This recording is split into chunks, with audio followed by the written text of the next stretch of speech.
Oi, você! Eu sou a Fabi e hoje eu vim aqui compartilhar uma resenha de um livro que é uma pérola para você que, como eu, é um apaixonado por música, sempre atento a novidades, mas também de olho nas coisas do passado, porque afinal de contas sempre tem coisa bacana para se descobrir. E o livro de hoje foi um livro escrito durante a pandemia, e isso, quando eu li logo no comecinho do livro, eu achei bem bacana, porque realmente, no começo, principalmente da pandemia, tiveram dois tipos de pessoa, as que produziram um monte de coisas, se renovaram, e aquelas que acabaram ficando estagnadas, e inclusive até um pouquinho para trás. E que também vai trazer à tona muita saudade, se para você é como eu, é da época do saudoso vinil. Tanto que o título já é esse: Do vinil ao streaming. 60 anos de música em 60 discos, do pop internacional. Escrito pelo autor Daniel Sete, publicado pela editora Autêntica. É sobre ele que eu vou falar hoje.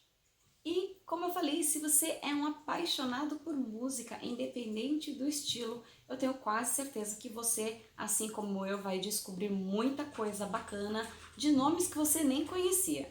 E aqui, nesse livro, o autor ele faz uma análise aprofundada, obviamente expressando seu gosto pessoal, e fez uma curadoria de 60 discos que marcaram das décadas de 1960 até 2010.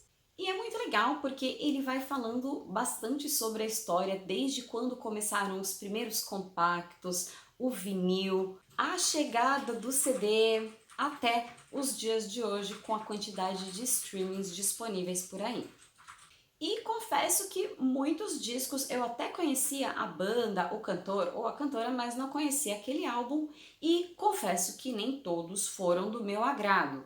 No entanto, sempre que tem a sugestão de um álbum de determinado ano, ele justifica o porquê daquele álbum, conta uma breve biografia do cantor, da banda, fala um pouquinho do cenário musical e político da época, fala também curiosidades sobre o momento da gravação daquele álbum. Então é recheado de curiosidades e é muito gostoso porque sempre no comecinho de cada álbum tem lá o álbum, você coloca ele para tocar e vai acompanhando a leitura. Então é muito legal ter essa coisa do livro com uma trilha sonora.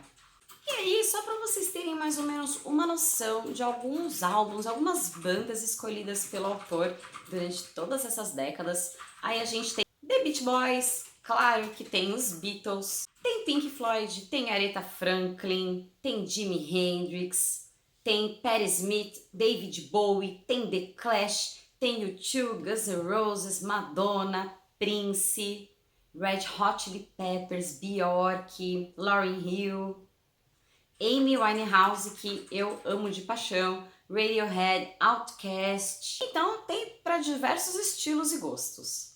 E é claro que eu separei diversos trechinhos para compartilhar com vocês. Então, como eu mencionei, ele conta bastante sobre a história, sobre o surgimento dos vinis, do LP, do compacto.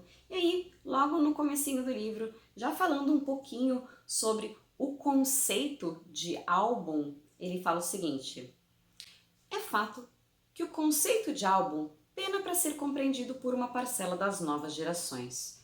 Uma pesquisa feita em 2019 pela plataforma Deezer, com 2.000 pessoas, apontou que 15% dos britânicos de até 25 anos jamais escutaram um disco inteiro em sua vida.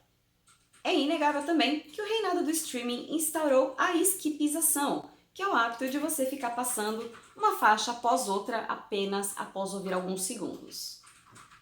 E a playlistização, que é o hábito de você fazer e escutar playlists em detrimento do hábito de escutar o álbum completo. Eu tenho certeza que muita gente aí pensou, eu faço isso. Ainda assim, os artistas continuam a lançar discos, mesmo que virtualmente. Parte considerável do público persiste em escutá-los, e a crítica em repercuti-los nas suas infinitas listas, como sempre fez. Mas uma coisa muito legal que, inclusive, a Taylor Swift, que eu também adoro, andou lançando vários LPs, então vários cantores, várias bandas têm lançado sim os seus bolachões. Ele explica um pouquinho sobre os critérios que ele utilizou para fazer essa lista de 60 álbuns. E ele fala: misturando minhas vivências de colecionador desde a infância dos anos 80, músico e frequentador de shows desde a adolescência dos anos 90, jornalista musical e DJ desde o início dos anos 2000 e programador musical desde 2010, trabalhei para preparar um apanhado eclético e representativo dos incontáveis gêneros e subgêneros. Então, já deu para ver que tem gabarito, que tem currículo, então vamos lá. E ele segue. Para essa empreitada, minha lupa se dirige aos gêneros e subgêneros da árvore genealógica do pop de predominância anglo-estadunidense. Rock, soul, funk, R&B, hard rock, heavy metal, punk, pós-punk, new wave, hip hop, indie pop, pós-rock, trip hop, folk rock e por aí vai. Mas deixa claro que deixou algumas vertentes de fora, como por exemplo a música brasileira, o jazz, os sons de Cuba e Jamaica, a música africana e a eletrônica de pista. Você já sabe mais ou menos o que vai encontrar por aqui.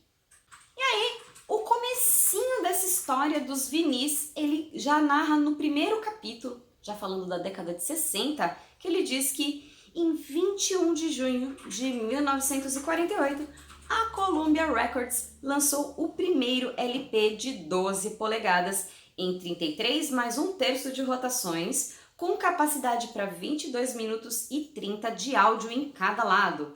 Plantou-se a semente tecnológica de uma revolução cultural. No entanto, mesmo com a indústria fonográfica vivendo o pico de sua recuperação após o final da Segunda Guerra, as mudanças comportamentais e mercadológicas oriundas daquela novidade ainda demoraram alguns anos para serem notadas. E vou ser muito sincera que a primeira sugestão que ele dá, o primeiro álbum, foi um álbum que eu e meu marido ficamos apaixonados, que é o álbum do Otis Redding, intitulado The Great Otis Redding Sings Soul Ballads. E a primeira música é espetacular, a segunda é divina, o álbum em si é realmente muito legal e é um cantor que eu nunca tinha ouvido falar. No entanto, ele fala que, lançado em março de 1965, o segundo trabalho desse Otis Redding, que é o sucessor de Pain in My Heart, é então o mais reluzente cartão de visita de sua obra. Um álbum que eu particularmente não conhecia, de uma banda que eu gosto muito, que é o Black Sabbath, ele deixou aqui como referência dos anos 70, que é o álbum Black Sabbath. E aí, como eu falei, ele fala também sobre a biografia dos cantores, dos integrantes da banda. E aí, uma curiosidade sobre o Ozzy que eu não sabia, diz assim: após largar a escola aos 14 anos, ele fora flanelinha em jogos do Aston Villa, um dos tradicionais times de futebol locais, e passara 6 semanas preso por roubo. Trabalhou como pedreiro e açougueiro num abatedouro onde habitualmente se drogava com speed. Diga-se de passagem, a imagem de Ozzy dopado enquanto chacina animais é uma cena de terror perfeitamente cabível no folclore macabro inerente ao famoso grupo que depois integraria. E aí, quem é que não conhece as tradições do Black Sabbath, principalmente do Ozzy arrancando a cabeça de um morcego? Então tem algumas curiosidades que realmente você fica até meio assustado.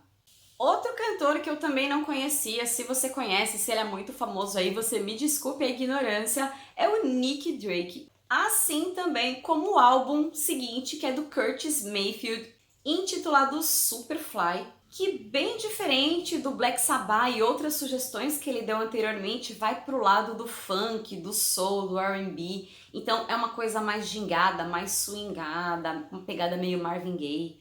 Então, muito legal, dá para descobrir bastante cantor incrível.